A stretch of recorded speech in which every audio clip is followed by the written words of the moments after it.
Pues vamos a entrar al tema de perspectivas económicas de México y esto básicamente desde un punto de vista de empresarios, no de economistas, que es lo que habría que manejar.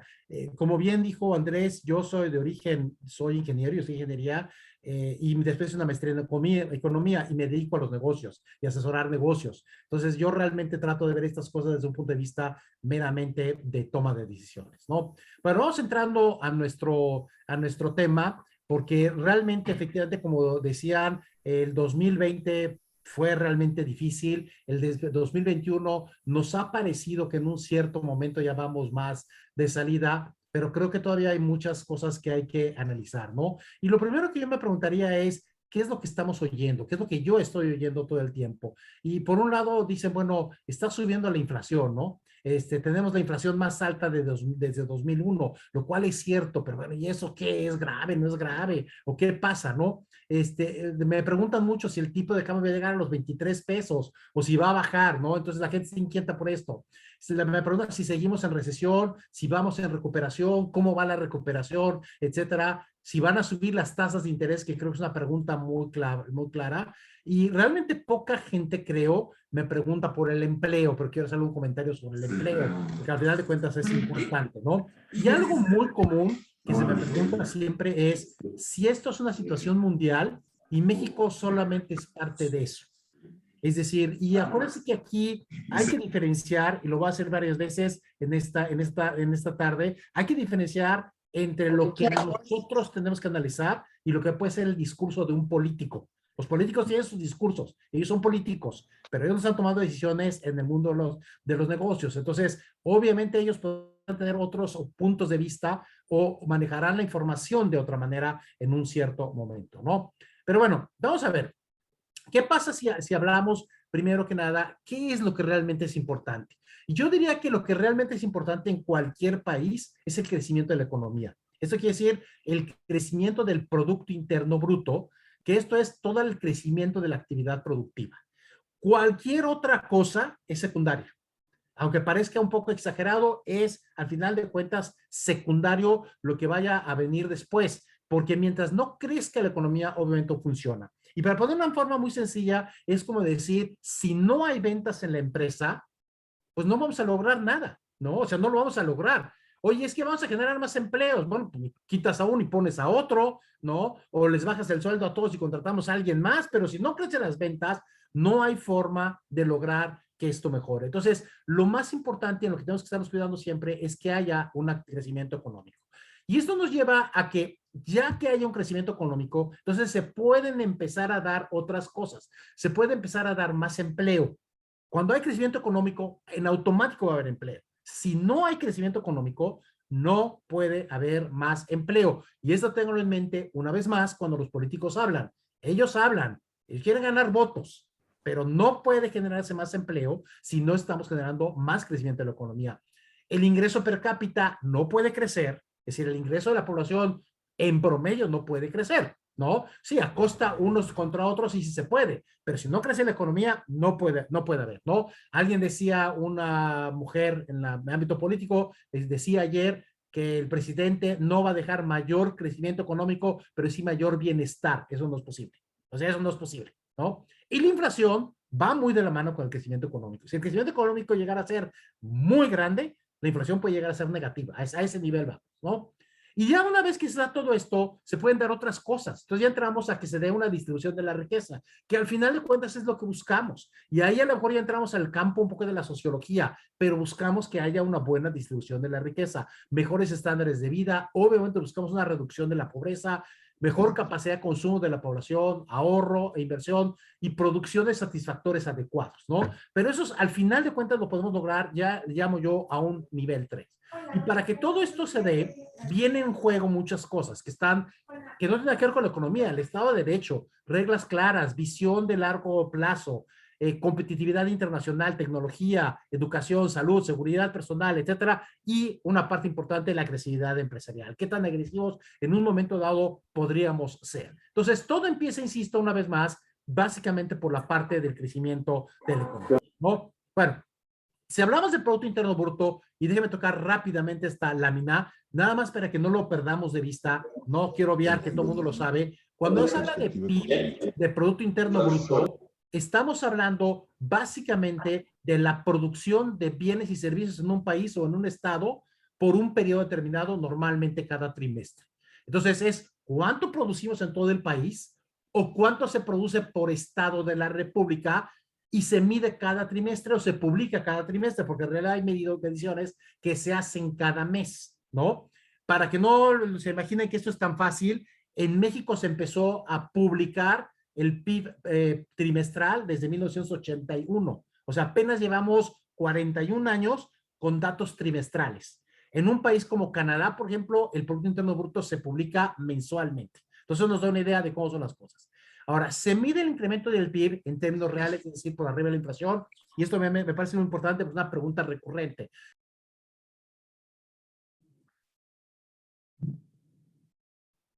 Alberto, tu micrófono se silenció por error. Perdón, se medimos básicamente el PIB debe ser en términos reales, es decir, se elimina, ya está eliminado el efecto de la inflación. O sea que si dijéramos el PIB creció 2%, quiere decir que es, además del aumento de precios, aumentó 2%. Sería un poquito como decir las ventas en términos reales, ¿no? Quitando el efecto del incremento de precios, ¿cuánto aumentaron las ventas, no? Por otro lado, la forma más correcta es estar comparando contra el mismo trimestre del año anterior, o sea, el segundo trimestre contra el segundo trimestre de 2020, por ejemplo, y así nos vamos a ir. Y algo importante, 2 trimestres consecutivos con tasa negativa se definen como una recesión. Esto no es mi definición, eso es la definición que existe en la teoría económica y no la podemos cambiar, simplemente así se definió. Es decir, se dijo cuando hay 2 trimestres consecutivos con tasa negativa, hay recesión y ahorita vamos a ver si México estuvo en recesión, cuánto tiempo y si ya salimos de la recesión, ¿no?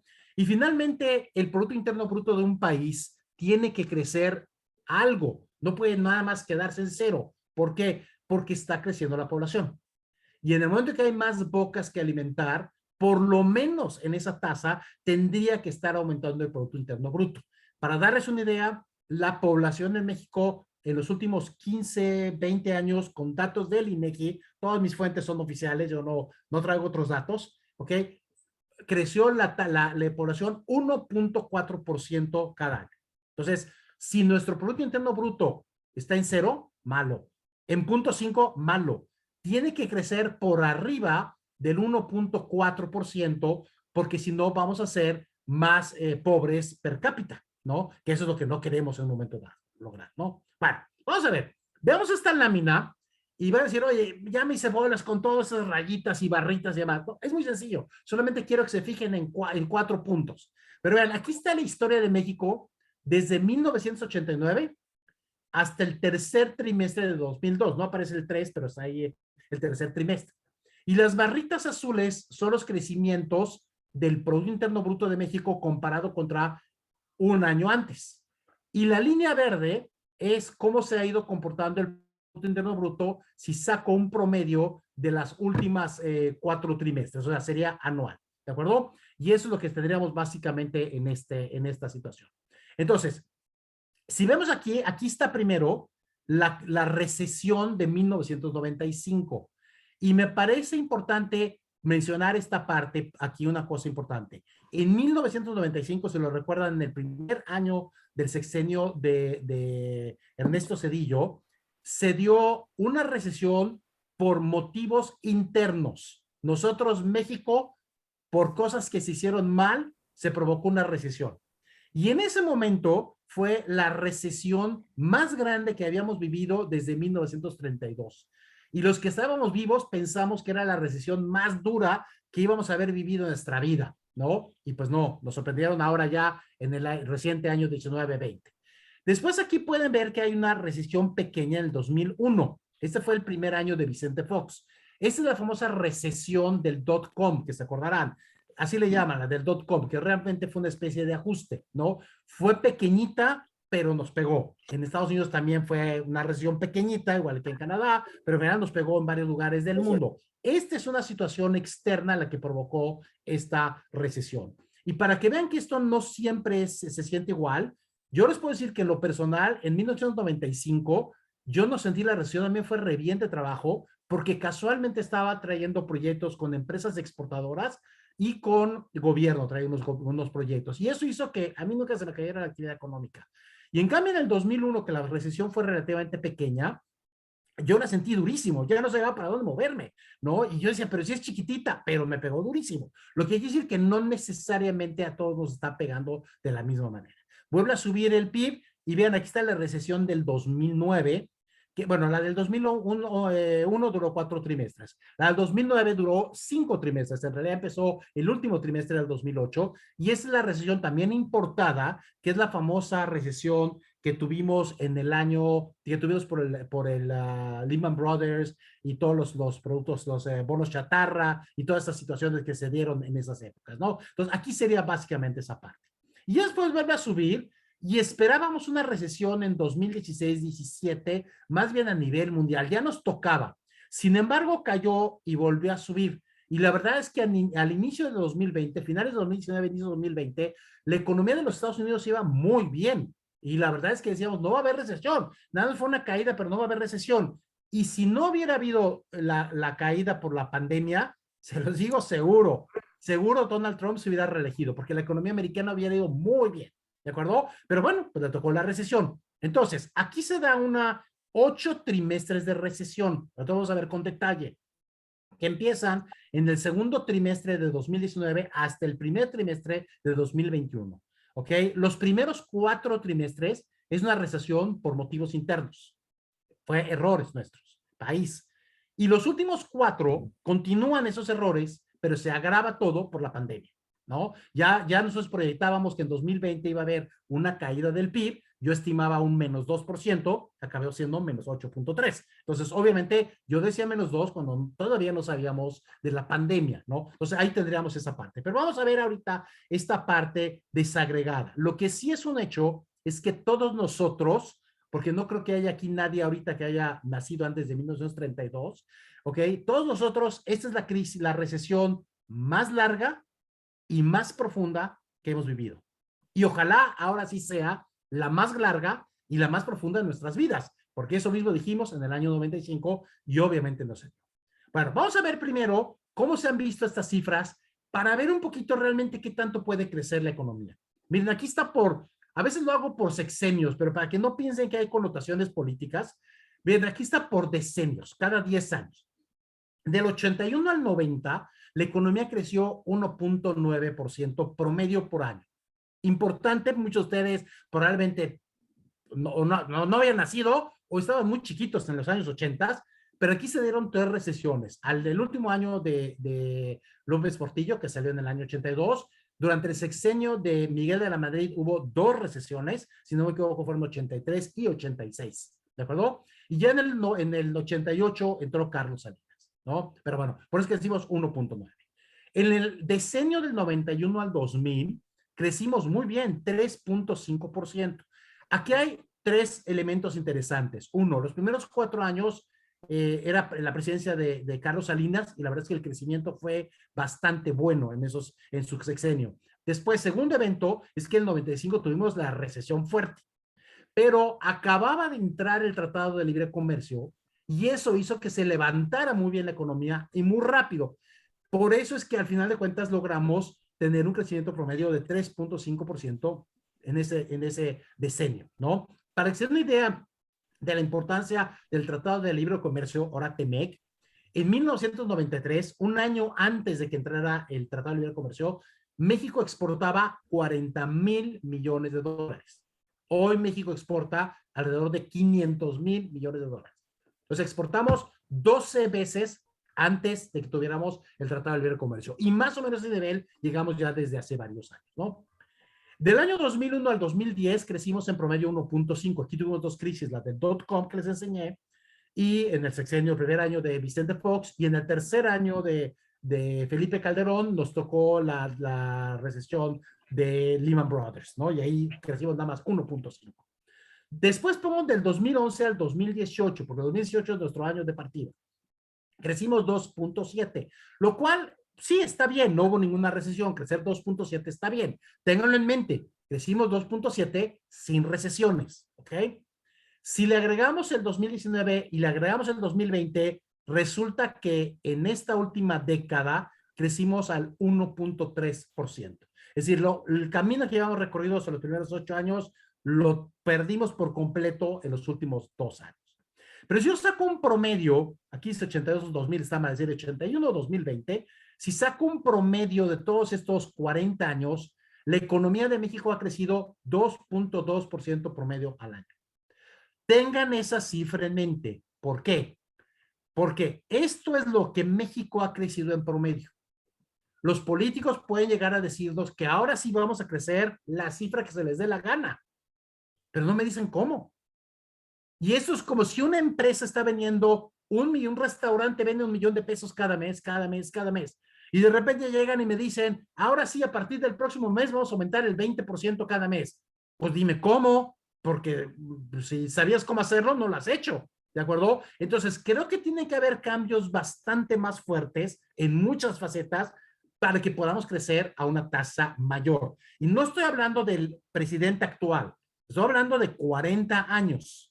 ¿De acuerdo? Y sí podemos notar aquí que hay periodos donde crecimos más, periodos donde crecimos menos, sí, pero al final de cuentas, en promedio hemos crecido 2.2%. Y ahorita que veamos los pronósticos, se habla normalmente de que México va a crecer ya 2.2% en el 2023 y a partir del 2024 se estiman tasas del 2%, ¿no? Entonces eso nos da una idea de por dónde puede venir el crecimiento. Un crecimiento bajo, ¿sí? Y ahora vamos a ver por qué digo que es bajo.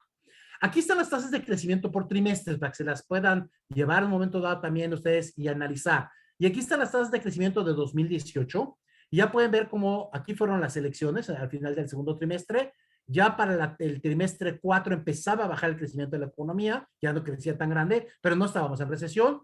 Y nuestro primer crecimiento negativo o tasa negativa fue en el segundo trimestre de 2019.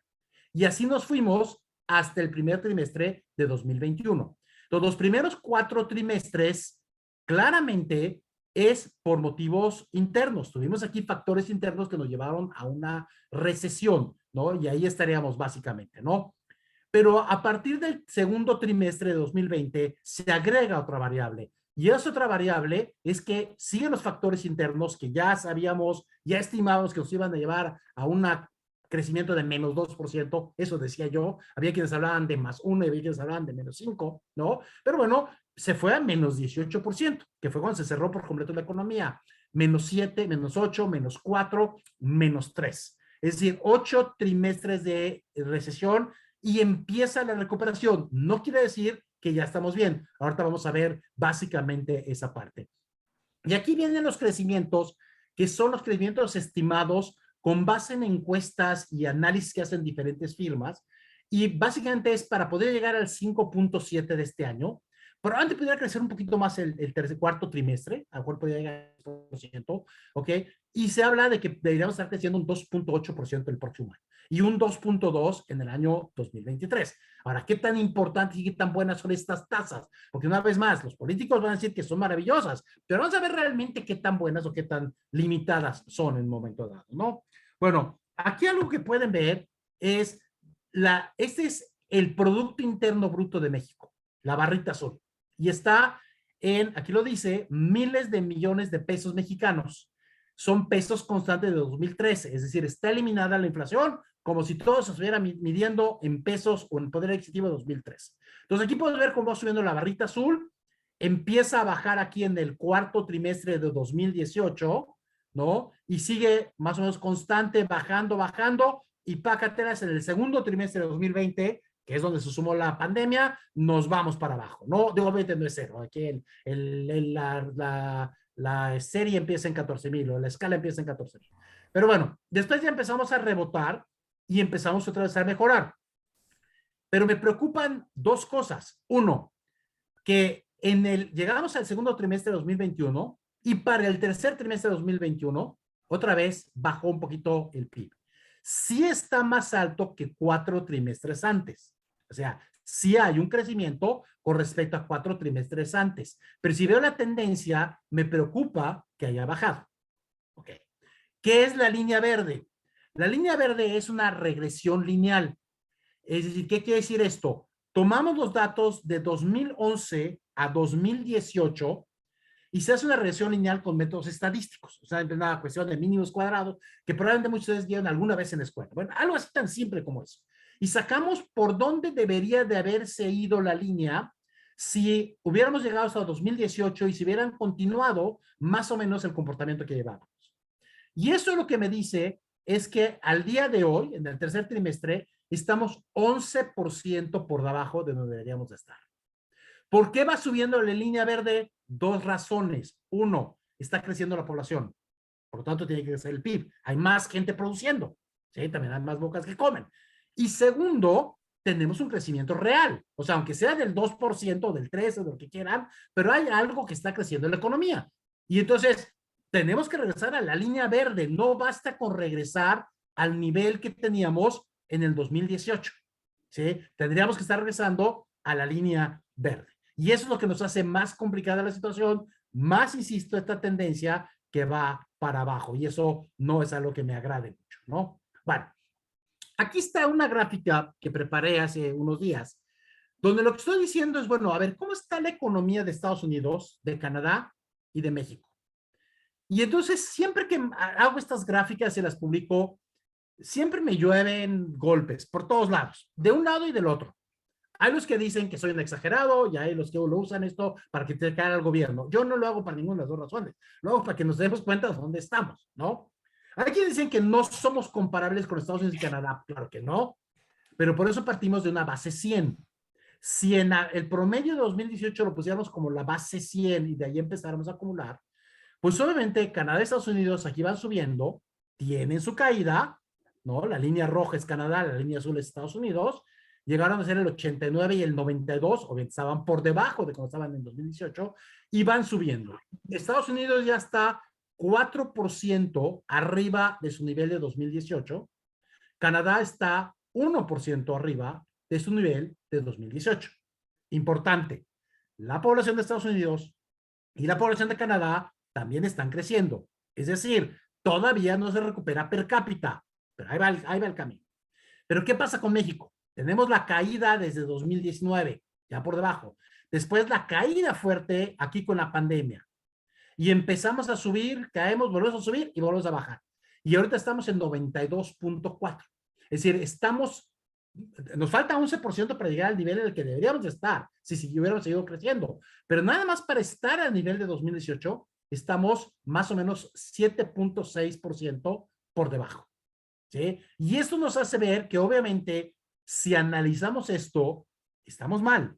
Nos está faltando mucho mayor recuperación, más agresiva, más rápida. Es muy fácil para los políticos hablar de las tasas de crecimiento. Claro, ya que te caíste, es muy fácil. ¿Sí? Es muy fácil crecer. Se le llama rebote. Eso no más es rebotar. Pero el punto es que tenemos que crecer a casas agigantadas porque la caída no solamente fue brutal en el segundo trimestre de 2020, sino que ya desde 2019 ya traíamos caídas y eso ya nos empieza a afectar, ¿no? Y empezamos a tener ahí un problema. Bueno, pero ¿cómo se ven las industrias? Y aquí hay una lámina que va a aparecer muchos números, pero en realidad es bastante simple. Veámoslo con calma. Está en tres colores, negro, azul y amarillo. Y no es porque sea diseñador, yo no tengo nada de diseñador, ¿sí?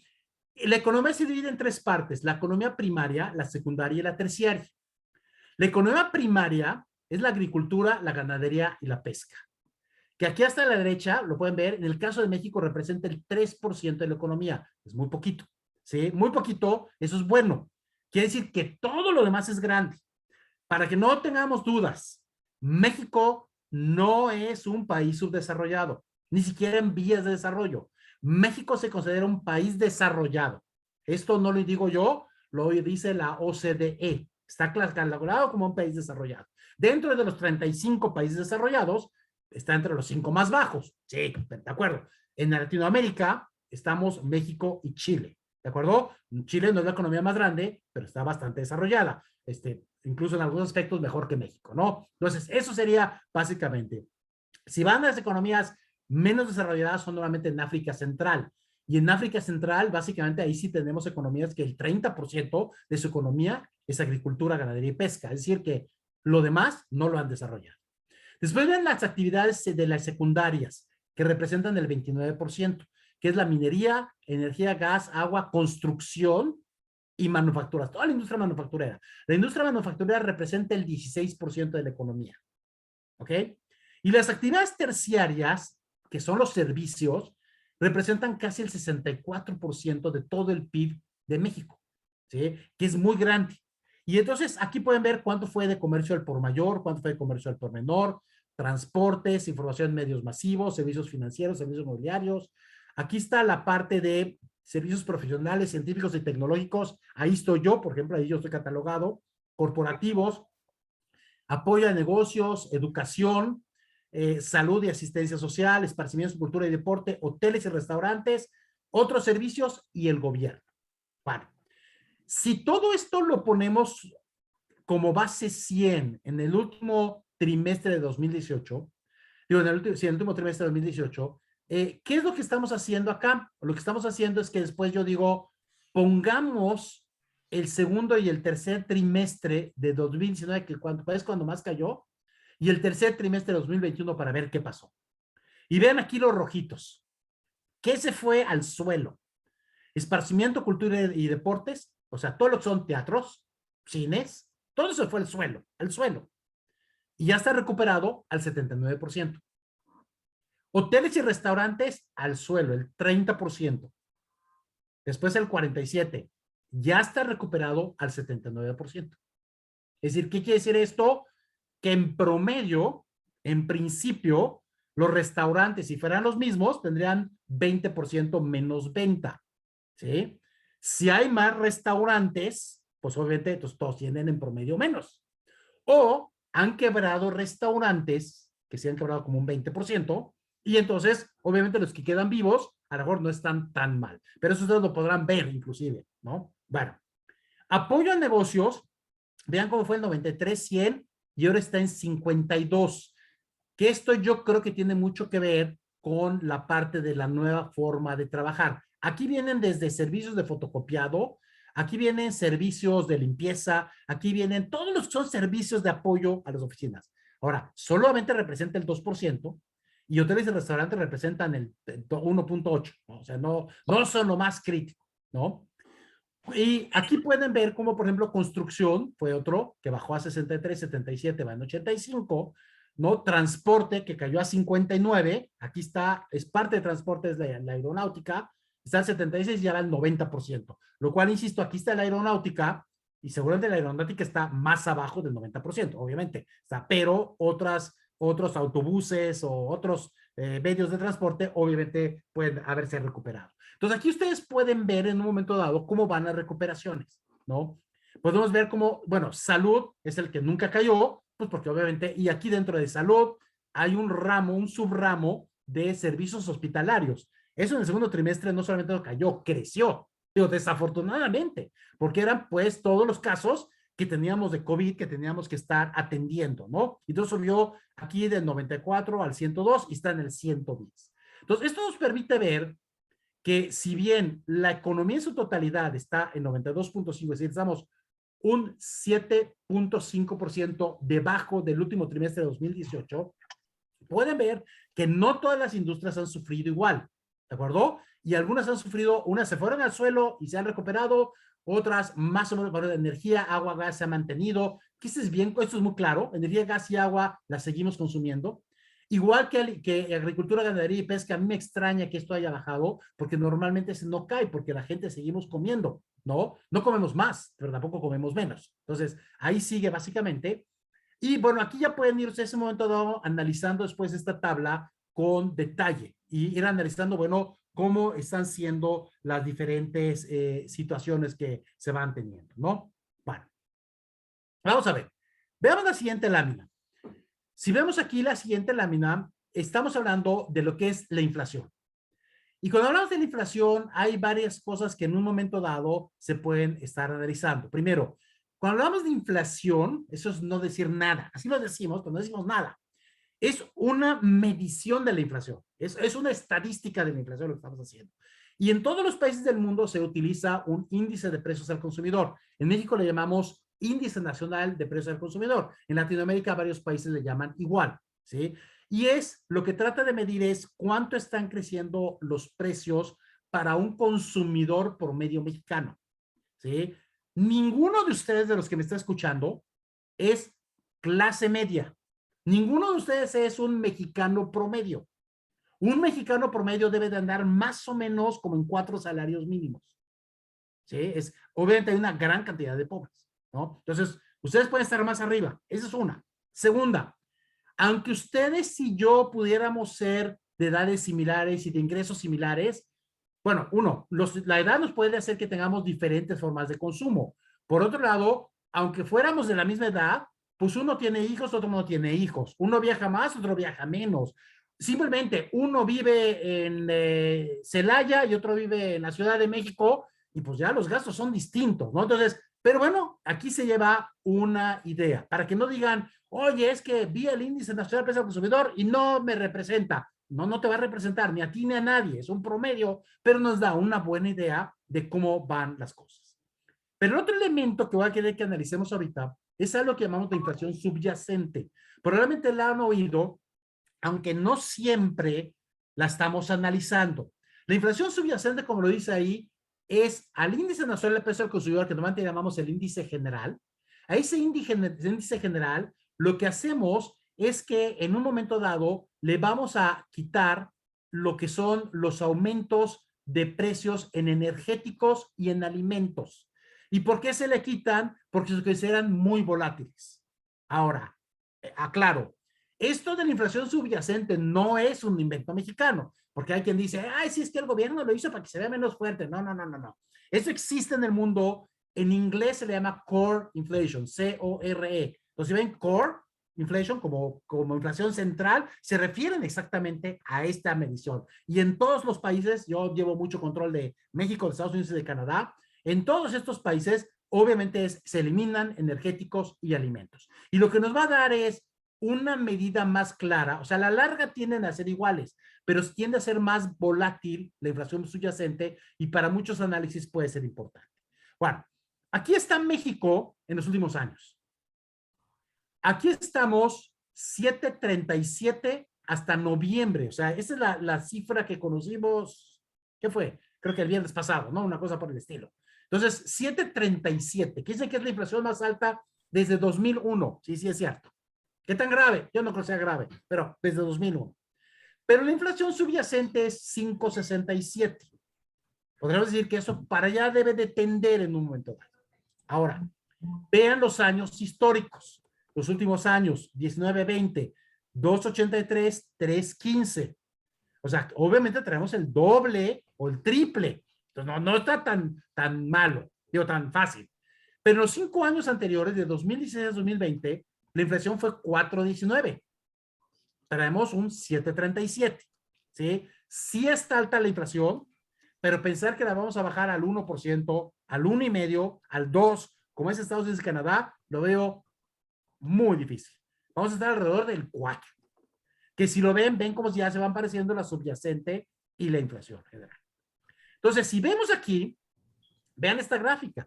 Esto de 2017 a 2021 no tiene más años porque no quería hacerlo demasiado ruidoso, pero aquí está la inflación en las rayas azules, la inflación general, y en la raya roja es la inflación subyacente, que es la que les digo que tiende a ser más uniforme, no tiene tanta volatilidad.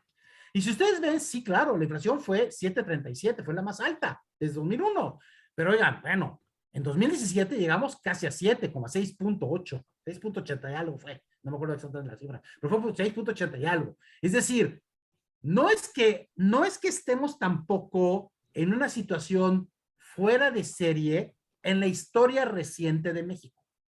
Y se los digo esto porque, insisto, cuando yo saco estas tablas, bueno, me han tocado un par de grupos así muy duros que se han dedicado a tirarle al presidente López Obrador que por su culpa la inflación, que no sé qué. No, espérenme.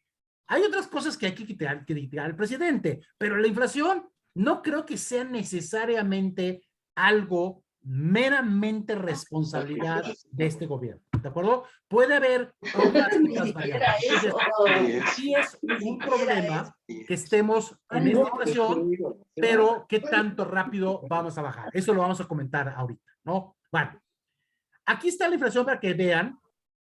Aquí está México. La inflación promedio de los últimos 10 años, 2.90. Aquí están los últimos años y los siguientes meses, que esto ya lo vimos, ¿no?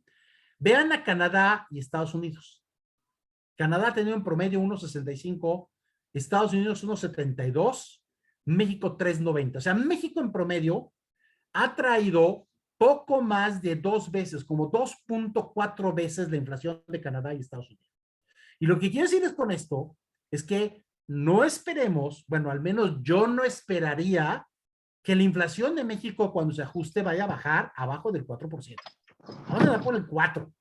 Y bajar del 4 a 1.5, no hemos podido por un par de décadas, o por últimos, sí, por un par de décadas. Y nos va a costar muchísimo lograrlo. Entonces, cuando estemos alrededor del 4, ya vamos a estar en la inflación típica de México. Al ser más grande la inflación en México que en Estados Unidos, por eso es que siempre hay un desliz cambiario. Por eso es que siempre está aumentando el tipo de cambio. ¿Por qué? Pues porque obviamente si suben los precios más en México que en Estados Unidos, pues se tienen que ir ajustando el tipo de cambio. Si no, todos convertimos todo a dólares y nos vamos a comprar a Estados Unidos, lo cual sería de alguna manera ridículo. Y digo, nosotros no somos nosotros, pero ahora las empresas, pues en vez de comprar en México, comprarán insumos en dólares americanos, y eso no tiene lógica. Por eso el tipo de cambio se va ajustando. La Unión Europea 1.39, Reino Unido 2%, o sea, pueden ver cómo estos países de alguna manera están a menos de la mitad de lo que ha sido México históricamente. Pero vean, en este último mes, lo tengo hasta octubre, no hasta noviembre, porque a octubre nada más hay información de Estados Unidos y México hasta ahorita. Canadá lo publica mañana, igual que la Unión Europea, si no me equivoco, y creo que el Reino Unido ya lo publicó ayer, una cosa por el estilo. Entonces esto ya se va a poder actualizar. Pero hasta ahorita sí se ve. Pero vean aquí sí el punto. La inflación de Estados Unidos, eso sí es para ponerse a temblar como americano. Porque están básicamente a 4 veces la inflación que típicamente traían. Es casi como si nosotros tuviéramos una inflación del 15% o 16%. Ese es como ellos están ahorita, están casi a 4 veces. Canadá está a 3 veces su inflación. Obviamente, esto es para que estén preocupados. ¿De acuerdo? Yo estaría más preocupado por los americanos y hasta por los canadienses que por México, ¿no? Es decir, sí es una tasa alta, sí la pueden usar si quieren hablar mal del gobierno, la pueden usar, pero no tiene ningún sentido. Es decir, es una inflación que todavía no se dispara a algo que no debería de ser. Ahora, ¿se puede disparar? Sí, y aquí voy a decir un comentario claro y responsable, soy de lo que estoy diciendo. Si algo pasa con la autonomía del Banco de México, esta tasa de inflación se puede disparar fácilmente. O una de dos, o que se acabe la autonomía del Banco de México o que manejen muy mal las políticas monetarias en Banco de México, ¿no? Esperemos que eso no suceda, pero bueno, esa es siempre la parte crítica. Por eso es tan importante quién está en Banco de México, es tan importante quién está en la Secretaría de Hacienda. Esos puestos son tan importantes y en ciertas medidas más importantes que el mismo presidente de la República, ¿no? Bueno, pero vamos a ver, entonces, si aquí vemos nada más para que lo vean, esta es la inflación acumulada desde octubre de 2018 hasta la fecha, y aquí pueden ver, bueno, pues obviamente en México, pues sí tiene más inflación acumulada, ¿no? Disculpen, aquí creo que salió en inglés de esto, pero bueno, pero básicamente salió aquí están cómo están las inflaciones acumuladas, ¿no? En un momento dado. Bueno, vamos a ver las tasas de interés, para terminar con esto. Y aquí van a ver esta gráfica, que también es muy sencillo de entender. Miren, la gráfica, la línea azul, que ven que parte aquí del 8, estamos hablando de enero de 2019, la línea azul es la tasa de CETES. ¿Los CETES qué son? Los CETES son los certificados de la Tesorería de Federación, que son instrumentos de deuda de corto plazo, menos de un año, que emite el gobierno federal, no gobiernos estatales. Los gobiernos estatales no pueden emitir CETES, solamente el gobierno federal. Entonces, el gobierno federal emite instrumentos de deuda, capta dinero del público para financiar una operación de corto plazo. Y es una operación tan grande que se considera una tasa muy representativa. Se define por una subasta, una libre oferta y demanda. Por eso es tan importante la tasa. Es decir, obviamente el gobierno quisiera pagar la tasa más bajita posible, pero obviamente las tesorerías de las empresas y los individuos con su tesoro personal, pues le quieren prestar al gobierno siempre y cuando les pague una tasa buena. Entonces ahí empieza ese conflicto hasta que se ponen de acuerdo y se va ajustando la tasa, ¿no? Ya hace yo creo que 20 años la última vez que hubo descolocación de estas porque no se pusieron de acuerdo. Yo creo que ya tiene mucho tiempo. Pero aquí está básicamente la tasa de CETES y es la tasa efectiva. Sí, ya está compuesta y todo. Ha bajado un poquito y ahí va subiendo. Bueno, pero ahora vean la verde.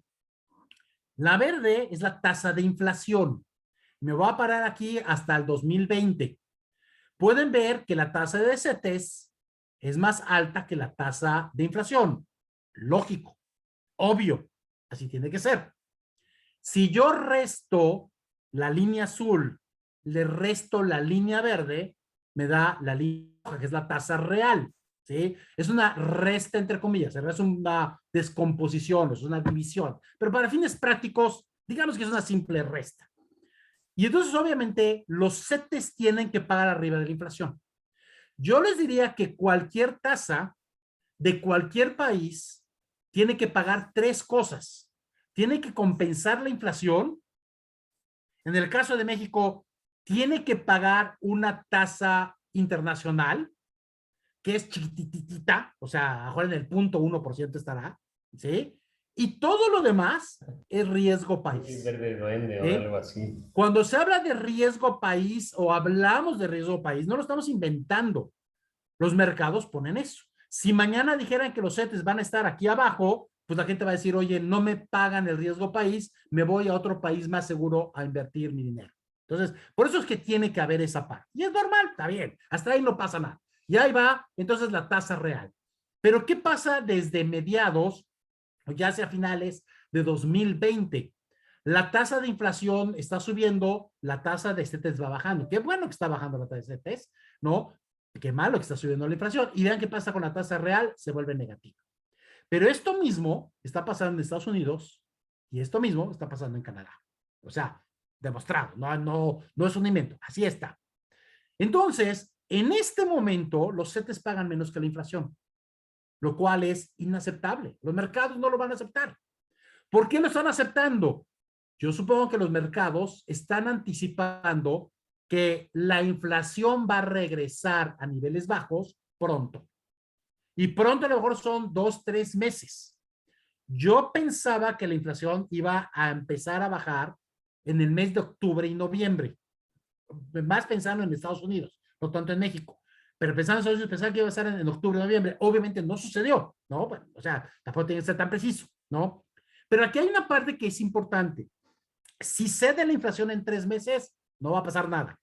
Si la inflación se queda arriba, entonces las tasas de CETES o los Treasury Bills en los Estados Unidos o los Treasury Bills en Canadá van a tener que subir para pagar la inflación y un cachito más. Y el problema ahí es que en automático van a subir las tasas de referencias y el costo de la deuda de las empresas también va a subir. Entonces hay que tener un ojo en esto y tener ese escenario. ¿Qué pasa si no bajan las tasas de inflación? Una de las cosas que nos puede pasar es que suban las tasas de interés, suban las tasas de referencia y por lo tanto suba el costo de la deuda de las empresas, ¿no? Y ahí vamos a empezar a tener básicamente una problemática en ese sentido, ¿no? ¿Qué es lo que podríamos llegar a tener? Bueno, si lo comparo con Estados Unidos y Canadá una vez más, y aquí hay números, ¿no?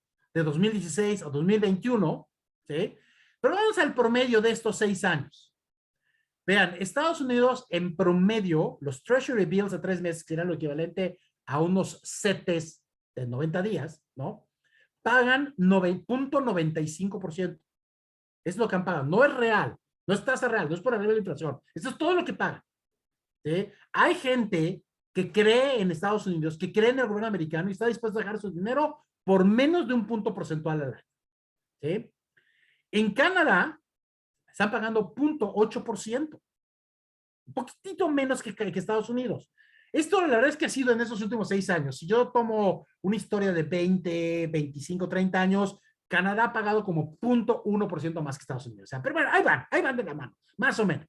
¿De acuerdo? Ok, entonces por ahí podemos verlo. Claro, 2021 bajó muchísimo la tasa porque los gobiernos tratan de bajar las tasas cuando hay recesión para que la gente no ahorre, salga a consumir o invierta en nuevos negocios. Hacer atractiva esa parte. Pero vean qué pasa con México. el promedio es 5.99. Es decir, en promedio, México está pagando 6 veces, ¿de acuerdo?, la tasa que pagan Estados Unidos y Canadá. La inflación de México, si se fijaron, si se lo recuerdan, es 2.4 veces la de Estados Unidos y Canadá, pero la tasa es 6 veces. Estamos pagando 6 veces porque esa parte por arriba de la inflación es riesgo país. ¿De acuerdo? Es como los mercados miden el riesgo del país. ¿Cómo van a bajar estas tasas de 5.99? ¿Queremos que más bajas? Sí, porque obviamente implicaría créditos más baratos. Si hay créditos más baratos, hay más posibilidad de que un proyecto sea atractivo con tasas más bajas. Y en ese momento, lo que puede llegar a suceder es que empieza a haber más proyectos, más empresas y se generan más empleos, que es lo que al final de cuentas queremos, ¿no? Bueno, pero no, para que bajen esas tasas, uno, tiene que bajar la inflación. Dos, tiene que mejorar la percepción del país. Es decir, la tasa riesgo país tiene que bajar, tiene que reducirse. ¿Sí? Y entonces, para que se den básicamente estas diferencias, ¿no? ¿Qué es lo que nos estaría llevando? Entonces, aquí son las tasas. No estoy yo diciendo que el país más riesgoso son los mercados, simplemente cuando nos vamos siguiendo lo que nos están diciendo esta parte, ¿no? Bueno, pero vamos a ver cómo se ven las proyecciones y acabamos con esto. ¿Cómo se ven las proyecciones? Aquí están, esto es la encuesta y aquí está hasta abajo, es la encuesta que hace Banco de México. La gente dice, de acuerdo con las expectativas y los pronósticos de Banco de México, no es cierto, no es Banco de México o Banxico, no es el que hace las proyecciones. Ellos hacen una encuesta entre 30 y cada mes, entre 34 firmas privadas. Yo no participo en esa encuesta, pero hay 35 firmas. De la mayoría de ellas conocidas, grandes, no hay problema, ¿no?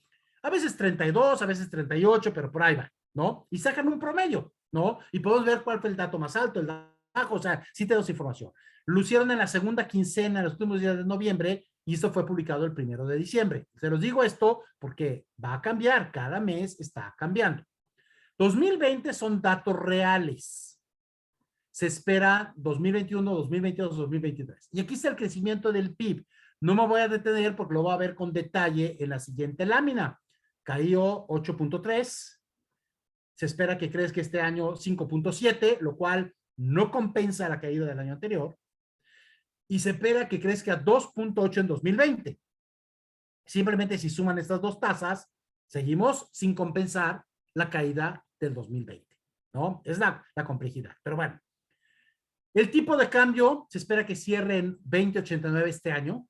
Creo que por ahí va a estar raro. Hoy llegó a estar en 21. La última vez que lo vi estaba en 21.20. No me extrañaría. Creo que no hay gran problema. Otra vez, los tipos de cambio pueden subir. Llegamos a estar en 22 pesos, ¿no? Pero pues, suben, bajan, eso no es ninguna cosa. Se esperaría que cerraran 21.32 y 21.88. Si alguno de ustedes son importadores o exportadores, yo les diré, este puede ser su escenario base. Pero si son ustedes exportadores, hagan escenarios con tipos de cambio más bajos. ¿Qué pasa si el tipo de cambio se queda más abajo? ¿O qué tan abajo tiene que ser el tipo de cambio para que su producto de exportación ya no sea atractivo? Si me dicen, tendría que caer a 18, pues miren, la probabilidad de que llegue a 18, pues puede darse, pero sí va, ¿no? Ahora, si son importadores, este puede ser su tipo de cambio base. Ahora, hagamos el escenario, ¿hasta dónde tendría que llegar el tipo de cambio para que deje de ser atractivo nuestro negocio de importación?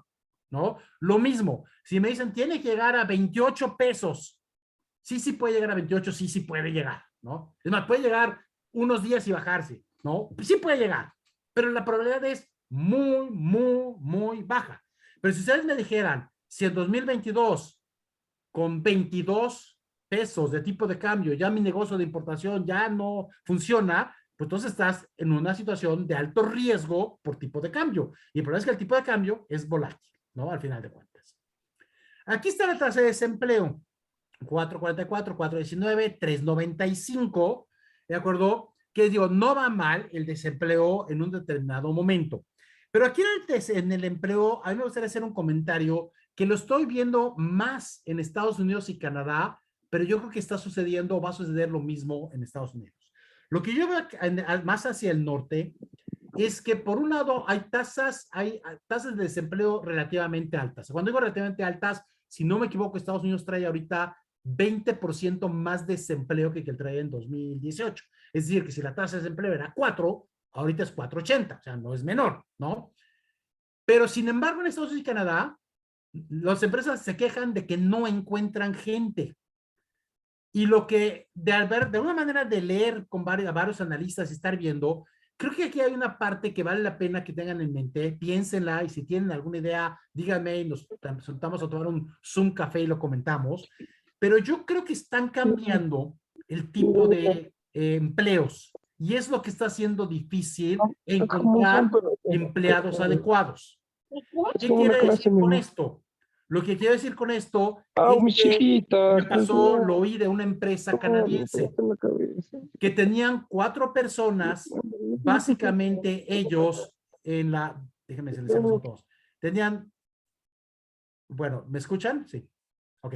Tienen 4 personas, por ejemplo, ellos en el área de contabilidad, y pues al final de cuentas los mandaron a su casa y ahora se han dado cuenta que uno de ellos, que siempre llegaba temprano, que pensaba que era el empleado estrella, pues resulta que no entrega nada. Entonces, con las nuevas tecnologías que estamos viviendo, yo creo que están empezando a seleccionarse a los empleados que tengan cierta característica de que saben trabajar por resultados, que saben trabajar con tecnología, etcétera. Y eso es lo que está haciendo que aunque haya mucha gente allá afuera en el mercado, no todos son empleables, ¿no? Lo cual nos mete en un problema porque vamos a seguir teniendo desempleo de gente no empleable y a algunos de ustedes les abre un área de oportunidad porque a lo mejor hay que preparar y capacitar a toda esa gente en las nuevas formas de trabajo que se tienen ahora con las tecnologías, ¿no? Que es trabajar solo, que es trabajar sobre objetivos, que es trabajar con tecnologías, que es trabajar con gente a lo mejor que tienes que conectar en todo el mundo, etcétera, etcétera, ¿no? Entonces, esto va a ser importante. Bueno, aquí está la inflación. Se pueden ver que hablan de 4.12, 3.7 para el 2023. Yo creo que va a andar, insisto, entre 3.5 y 4. Yo no creo que va a bajar. Yo creo que llegamos a 4 y ahí ya llegamos. Ya no va a bajar mucho más la inflación, ¿no? Y aquí están las tasas de interés, como se espera que vayan a estar. Insisto, vean cómo al final de cuentas TIE y CETES están por arriba de la inflación, ¿no? Y esas son las tasas de bonos a 10 años, ¿no? Para tener una idea, los bonos a 10 años en Estados Unidos deben dar por el 1.7%. Es decir, esto tiene que decir que cuando el gobierno mexicano emite un bono a 10 años, ¿de acuerdo? Tenemos que pagar mucho más que el gobierno americano o el canadiense, porque obviamente hay una cosa que se llama riesgo país. Pero vayamos a este crecimiento del PIB que les dije que le iba a ver con detalle. Bueno, vean la siguiente lámina. Aquí está el crecimiento del PIB. Empezamos 2019 con una caída de menos 2%, 2020 menos 8.3%, y las demás son proyectadas. Están proyectando que más adelante va a ser 2%. Yo lo dejo en 2.20 para que es el histórico, lo voy a dejar ahí. Quiero pensar que lo vamos a poder lograr. Ahora, imagínense que el PIB hubiera sido 100 pesos en 2018. En 2019 el PIB era 99.8 porque era 100 menos 0.2. Después de 99.8 bajó 8.3. Ya vamos en 91.5. Después va a subir 5.7, pero va a subir 5.7 no sobre 100. Va a subir 5.7 sobre 91.5. Vamos a acabar este año con un PIB de 96.7. Todavía no llegamos al nivel de 2018. En 2022 vamos a acabar con 99.4. Y hasta el año 2023 vamos a volver a tener un PIB igual al que teníamos en 2018. ¿Sí? Yo calculo, haciendo esto con más detalle, que esto, salvo que las cosas cambiaran, lo vamos a lograr para el segundo trimestre del 2023. Es más o menos cuando vamos a alcanzar el mismo nivel que traíamos en 2018. ¿De acuerdo? ¿Esto puede cambiar? Sí. Si hay algo muy bueno y estas tasas mejoran, lo podemos lograr antes. Si las cosas se ponen mal y estas tasas bajan, pues nos vamos a ir más para adelante. No hay mucha matemática, no hay mucha ciencia en esto. Es así de simple esto. Aquí está el pastel y ese es el tamaño del pastel, cómo se está encogiendo, cómo se encogió, ya se está recuperando, pero todavía no llegamos. Pero hay otro problema. ¿Cuál es ese? Que está la población. Y la población crece. Hice el ejercicio, tengo varios ejercicios, pero hice con 1.2% de crecimiento anual de la población. Nada más que la población está creciendo al 1.4%. Ha crecido, mejor dicho, al 1.4%. También quiero ser optimista y pensar que vamos a crecer un poquito menos, ¿no? Está bien, ¿ok? Bueno, si había 100 gentes en la población, ahora hay 101.2, 102.4, etcétera, etcétera, etcétera. Y fíjense cómo en 2023 ya tenemos el nivel del PIB de 2018, pero la población ya es más grande. Nos toca menos pastel a cada uno en promedio. ¿Hasta qué momento el pastel y la población se vuelven iguales? Estrictamente hablando, hasta 2028. Podría ser 2027, vamos a 2028. Es decir, que más o menos nos vamos a tardar, si estos números se dan, nos vamos a tardar más o menos 10 años en volver a tener el ingreso per cápita promedio. Insisto, per cápita promedio. O sea, no todos estamos igual. Hay gente que la ha ido re bien desde el 2018. Claro. Y hay gente que está totalmente quebrada. O sea, obviamente, el promedio es lo que se ven en estas gráficas. Entonces, siendo realistas, esto es lo que nos va a impactar. Entonces, hay que cuidar mucho también aquí de decir, por eso es tan importante, qué industrias son las que van a crecer, qué sectores son los que están creciendo y dónde deberíamos estar invirtiendo, ¿de acuerdo? Y básicamente esa es la parte que podríamos tener. Bueno, 8 ideas finales para terminar con esto. Uno, que yo insisto mucho, es hay que ser optimistas y proactivos en todo el tiempo. O sea, a veces dicen, no, es que los números están muy feos. Sí, sí están muy feos. La verdad es que sí, ¿no? Pero bueno, hay que ser optimistas y proactivos. O sea, la pregunta es, ¿qué hago para que aunque todo mundo se esté hundiendo, ¿de acuerdo? A nosotros nos vaya bien, ¿sí? Yo siempre uso una frase aquí que no es mía, no sé quién sea, pero es la frase de, en tiempos de crisis, puedes llorar o puedes vender pañuelos. Ustedes decidan dónde quieren estar, ¿no? Bueno, el otro es mantener la cabeza fría. Y algo que me parece muy importante es basar todo análisis en hechos y números duros y serios. Facebook no es una fuente en general, no es una fuente de información seria. Es que lo vi en Facebook. Bueno, sí, ¿quién lo dijo? ¿Cómo lo dijo? Y lo que sí les diría es que cuando vean números, cuando alguien les diga cosas, la pregunta es, a ver, ¿en qué te basas para lo que me estás diciendo? ¿En qué te basas para decirme que va a pasar A o B? O sea, ¿dónde está la razonabilidad detrás? Nadie trae la verdad total, nadie, ¿no? Pero lo importante es que alguien tenga atrás algo que me deje pensando y que diga, ah, pues sí, es cierto, a lo mejor podría ir por ahí, ya lo analizaré, ¿de acuerdo? Si están en una boda, en una reunión social y son las 2 de la mañana y están todos los cuates, no, dejen que la gente diga lo que quieran, ¿eh? Porque si se ponen a cuestionar, van a acabar en pleito y se va a acabar la boda. No vale la pena, ¿de acuerdo? Pero eso es muy importante que basemos todo en hechos y números duros y serios. Así como las empresas, ustedes no pueden actuar si no tienen en un momento dado estados financieros, ¿no? Bueno. Dos, aunque hay recuperación en México en cuanto al crecimiento de la economía, del PIB, o sea, el crecimiento va lento. Falta regresar al nivel al que deberíamos de estar, la rilleta esa verde que les dije, recuperando la recuperación del PIB total, la estamos estimando de 2018, la estimamos para 2023 y la recuperación del PIB per cápita para 2028-2029. El que me diga qué va a ser antes, que me diga cómo. Los números no lo dan. O sea, los números no dan. Y no son mis números. Son datos históricos que publica el INEGI, ¿ok? Y los demás son las encuestas publicadas por el Banco de México a partir de 35 analistas, ¿no? Que son ante bancos, corredurías, firmas de investigación. No sé, si no creemos en ellos, entonces no sé en qué vamos a creer, ¿no? Vale. Tienen que haber políticas públicas que lleven a traer más inversión nacional y extranjera. Y esto es importantísimo. Si esto lo podemos lograr, el Producto Interno Bruto puede crecer fácilmente a tasas mucho más altas. Si al contrario seguimos pegándole a la inversión nacional y extranjera, entonces obviamente esto va a hacer que se tarde más la recuperación del PIB y nos va a tardar más en regresar a los niveles de 2018. Cuando hablamos de políticas públicas, yo diría, hay muchas cosas que tienen que pasar en el país, ¿no? O sea, uno, reducir criminalidad. Dos, reducir corrupción. Ya sé que se habla de que se ha reducido. No, otra vez, ¿dónde están los números? ¿No? Y se sigue percibiendo corrupción. No puede haber asignaciones directas de proyectos, tiene que haber de concursos. Es la única forma en que lo puedes más o menos transparentar.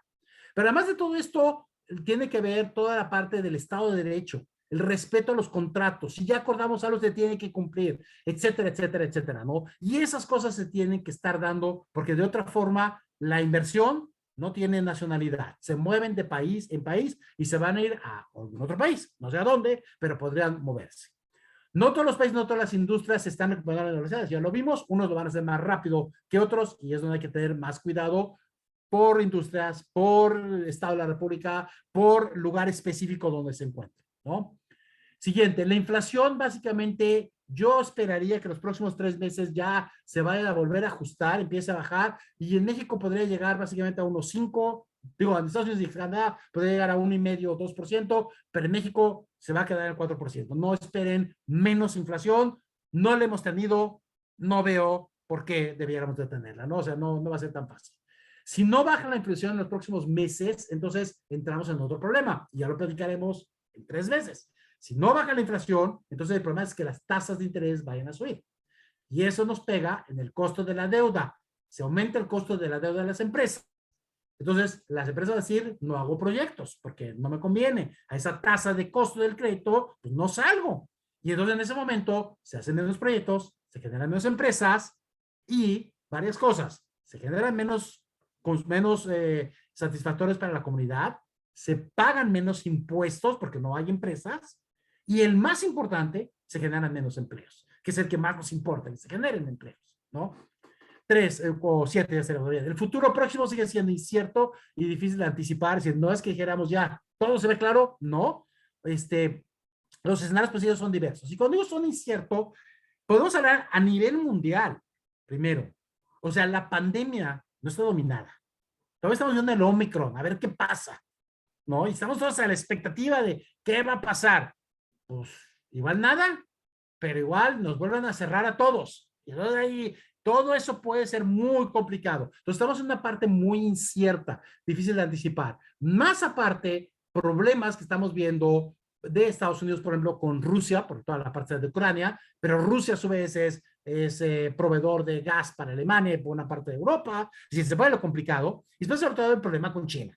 Entonces, todas esas cuestiones que nos parece que están muy lejos, nos pueden llegar a afectar, ¿no? Más aparte, los problemas de incertidumbre interna que tenemos nosotros dentro del país, ¿no? Que sería lo que nos hace que los escenarios sean diversos. Nunca hemos tenido certidumbre total, eso no existe, nunca. Y siempre suceden las cosas que menos te imaginabas, ¿no? Entonces, bueno, pues obviamente hay que estar preparado para eso, pero sigue siendo ahorita incierto, ¿no? Y por último, yo diría que hay que recordar siempre que siempre podríamos estar peor. O sea, que al final de cuentas, agradezcamos que estamos bien, agradezcamos que como sea podemos tener cierta cantidad de actividad de negocio, cierto ingreso. Y un punto que yo creo que es importante, el tener salud se ha vuelto uno de los activos más deseados, ¿no? Cuidemos la salud, cuidemos de la comida, cuidemos el ejercicio, ¿de acuerdo? Porque nos hemos dado cuenta que el haber estado en buena salud ha sido fundamental para muchos de nosotros, tal vez para todos nosotros, a lo mejor el haber podido sobrevivir estos últimos año y medio, ¿no? Que ha sido importante, ¿no? Y esto ha sido difícil, ¿no? Bueno, básicamente yo aquí terminaría y pasaremos a la sesión de preguntas y respuestas. Yo le pediría a Andrés si me las puede hacer, pero antes de eso, déjenme nomás comentarles un poquito de lo que yo hago y me gustaría que después mi buen amigo Andrés Pérez les platicara lo que hace promoción empresarial, ¿no? Básicamente lo que yo hago es finanzas corporativas y estrategia y me dedico mucho al análisis de datos, estar analizando datos del entorno, de cómo se encuentran las empresas, etcétera. Pero mi área de especialidad son las finanzas corporativas. La economía es una de mis herramientas. Y hago dos cosas. Hago consultoría y hago cursos para capacitación de ejecutivos, ¿no? Trabajos típicos de consultoría, por si se preguntan qué es lo que hago. Bueno, hago mucho de análisis financiero de las empresas. Estoy viendo mucho de evaluación de proyectos de inversión, valuaciones de empresas en marcha, empresas que quieren comprar o vender, ¿no? Es interesantísimo. En este año me han tocado como este año 3 o 4, pero por lo menos 3 empresas que me ha tocado evaluarlas y a distancia, o sea, nunca me he parado en la empresa, ¿no? Veo muchos proyectos de infraestructura, que son de grandes proyectos, reestructuraciones de deuda, que eso tiene mucho que ver con desarrollar modelos para tratar de ver cómo podemos replantear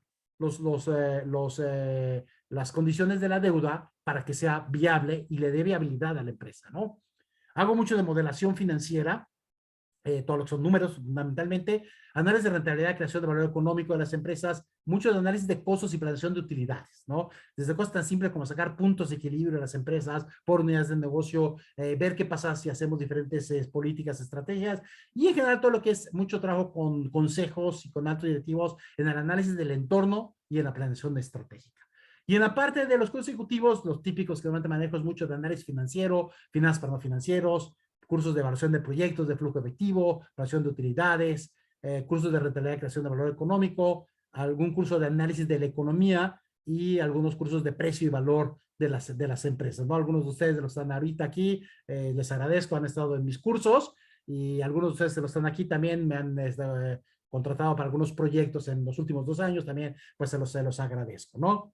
Y bueno, eso es básicamente quién soy yo y lo que yo hago.